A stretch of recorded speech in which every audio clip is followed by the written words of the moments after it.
Let the record show that we are officially convening disciplinary hearing regarding the events of February 3rd, 2012 in patient room 209, Dr. House. This recording will be transcribed and published along with all supporting documentation and rulings. Do you have any questions before we start? Yeah. Who the heck are you? I'm Walter Cofield, Chief of Neurology, Mercy Hospital. How are we deciding your fate today?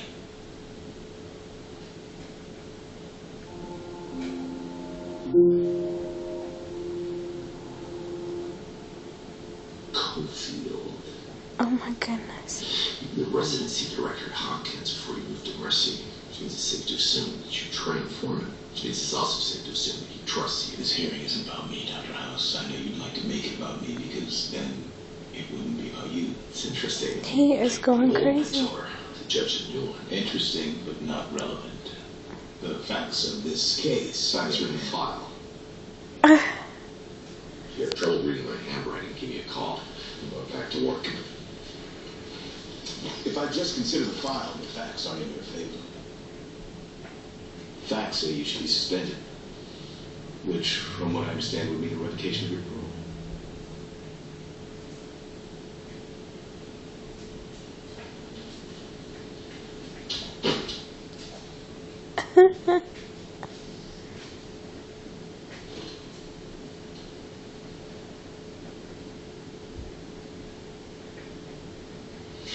He was a 32-year-old high school chemistry teacher. He collapsed while out jogging. He was paralyzed in all four extremities, despite the fact that scans showed no sign of stroke or structural lesions.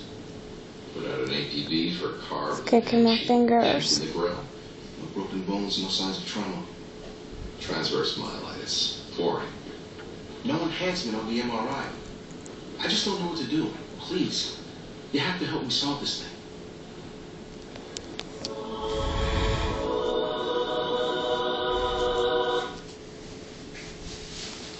Poetic license. What are you doing? Taking my vitamins. What's Vicodin? Did you have surgery recently? About a decade ago. My leg is stuck at a judging time. Were you taking Vicodin during this case? Yes. And during about 9 years, previous cases. My process is proven. Good things usually happen, bad things sometimes happen. And when bad things happen, we should figure out what went wrong so we can learn from it. Correct? So we can assign blame, instead of recognizing that bad things sometimes happen. It's nobody's fault. And then what happened?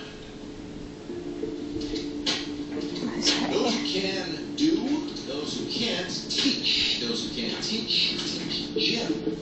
Those who can't move their arms or legs teaches to laugh at others. He's running in my You fingers. presented the case in that way, or you just trying to make him look bad? Why would I be trying to make him look bad? Could be your not so subtle way of implying this was House's fault.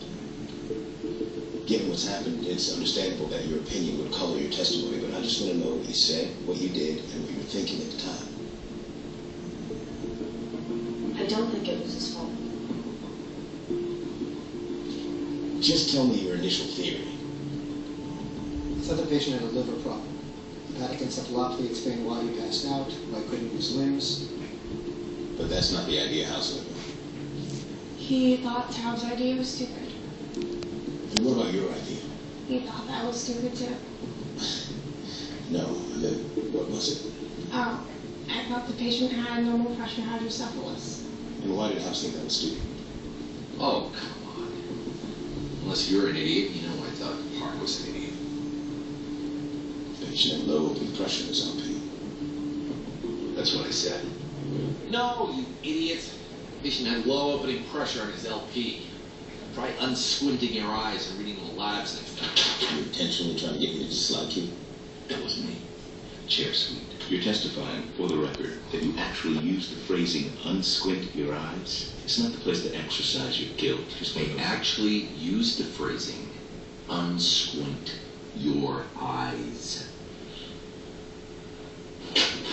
He's hypokalemic. He really had a problem with his heart. EKG was normal. The Chase, a doctor who actually takes the time to read the lab reports, has a point. His potassium is off. He'll be thyrotoxic paralysis. Start him on steroids, PTU, and beta blockers. Mm-hmm. And how did these orange smudges get on the patient file? Seriously? This your follow-up? I eat a lot of Cheetos, I forget to wash my hands. Is my snacking really relevant to this case? Might be. If these were actually Cheetos stains, what are they? Oh,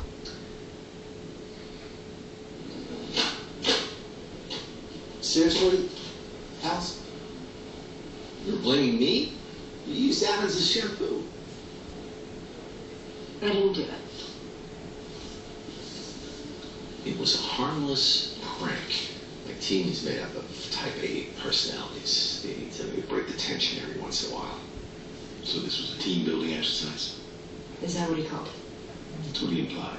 House prefers chaos over cohesion. He believes that disagreement and mistrust lead to better ideas.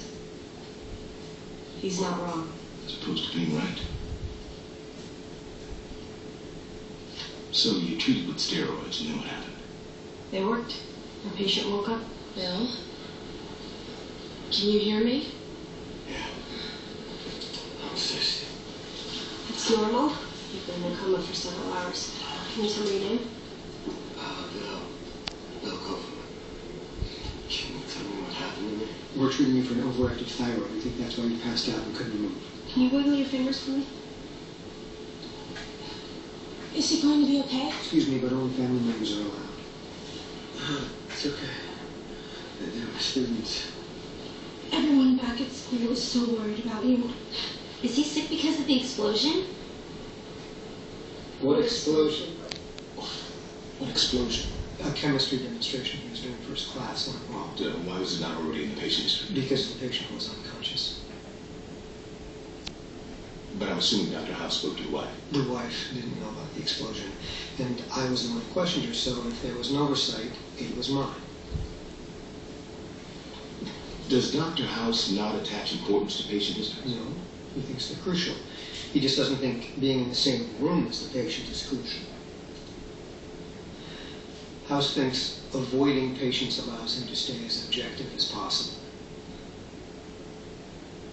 He's not wrong. Sounds like a very diplomatic way of saying he's lazy. That's also true. Either way, I'm covered. If you want an accurate patient history, don't ever talk to the patient. Everybody lies. Except me. To you. Would never do that. Okay, so you're right.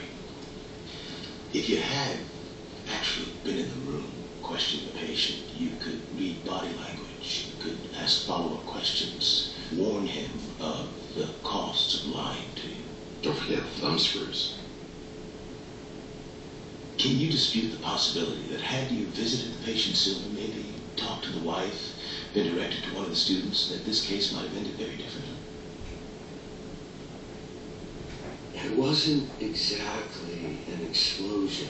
It was a controlled reaction that went a little haywire. It was, too, an explosion. Simon Harris filmed the whole thing on his camera phone and posted it on YouTube. It got like over 75,000 hits already. Looks like you've gone viral, huh? It lost of consciousness, temporary paralysis. But when I was told the patient coughed up blood, things really started to get interesting. Your patient was doubled over in pain, coughing up blood, and you found that interesting. Why is that bad? It's interesting.